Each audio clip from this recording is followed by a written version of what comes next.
So, you want to enter the video game business? Well, my friend, you might have access to the world's finest coders, but you must beware the industry's greatest enemies: A. Time, and B. Money. Given an unlimited amount of A and the lack of pressure to generate B, a skilled coder, or team of coders, can theoretically create an arcade-perfect conversion of anything, even Dragon's Lair for the Sinclair ZX81.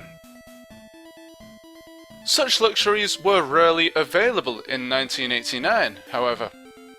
More likely, a small team of 2 to 3 programmers, none of whom would describe themselves as sprite artists, would have had less than a few months to port the latest arcade hit to a technically inferior home microcomputer. In essence, a coder was not judged solely on their ability to make an incredible game, rather their ability to create something acceptable in a given time frame. In any case, quality of product wasn't the highest priority, because no matter how bad the conversion might have been, the game's arcade reputation would always lead to massive sales. That's not to say Firebird's original Amstrad CPC port of Bobble was bad, just that, it could have been better. CNG Soft's 2011 remake, tidily abbreviated to BB4CPC, is a living embodiment of this fact. Now, it is beginning of a fantastic story. Let's make a journey to the Cave of Monsters. Good luck.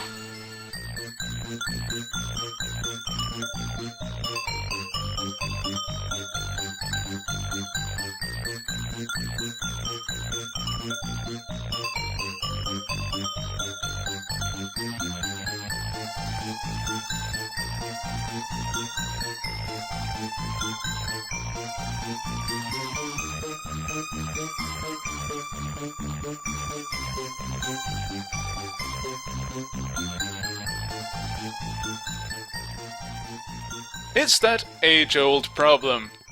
You and your bro have been transformed into cute buck-toothed dragons and cast into the colourful Cave of Monsters.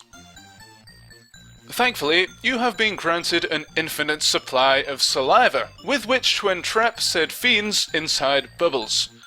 Bubbles that turn their occupants to food products when burst.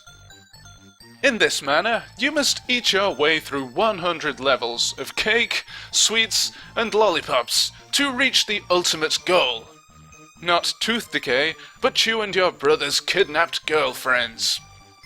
And it's frustratingly addictive. Stages become more and more puzzle-like in the deeper dungeons, warranting careful strategy as opposed to blind bubble blowing. But you'll have to use quite a few 50p pieces to get that far. Or not, because we're playing the Amstrad CPC home conversions, remember? Presentation-wise, the 2011 version is a significant improvement. The dragons no longer look like elderly gentlemen with mohawks, while enemies now resemble actual living creatures, as opposed to vibrating clumps of ectoplasm.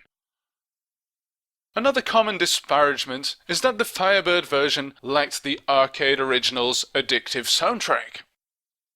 Since I always used to play games on mute, with the football commentary playing on the radio, this isn't something I'd necessarily remove house points for. But the CNG Soft remake's faithful rendition of this chirpy, chipper earworm of a tune is as close as you're gonna get without actually stealing the arcade machine for your living room.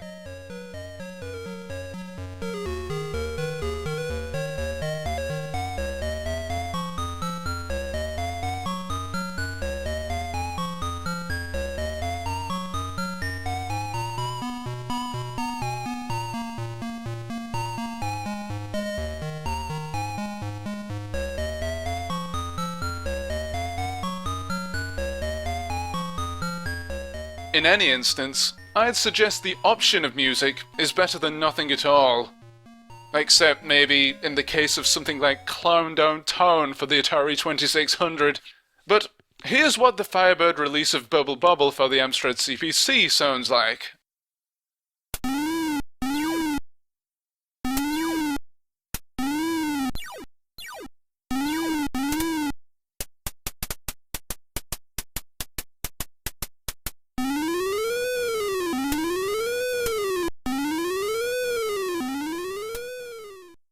Overall, the CNG Soft remake is a much more enjoyable experience. The questionable responsiveness, collision detection, and slowdown issues have been addressed, and it just feels more like the coin-gobbling arcade classic it was originally supposed to emulate. None of this is meant as a criticism of the 1989 Firebird release, which was obviously created under much greater restriction. Remember those core evils? Time and money? They were much more critical in the late 80s, when this technology was state-of-the-art and cost the equivalent of a 40-foot Victorious sponge cake to maintain on a daily basis. One must also remember that over 20 years of technical advancement separate the game's release dates, and we can now play Amstrad games on things like pocket calculators. In 2015, we all have the facility to make Amstrad CPC games on the toilet, if we so wish, since the tools are freely available and mobile ready. Well, maybe it isn't as easy as that. Video game development, much like life itself, is all about doing the best you can under the given circumstances. And on that basis, it is difficult to objectively say that one is actually better than the other. But I think you already know which one I'm going to go for. Sayonara.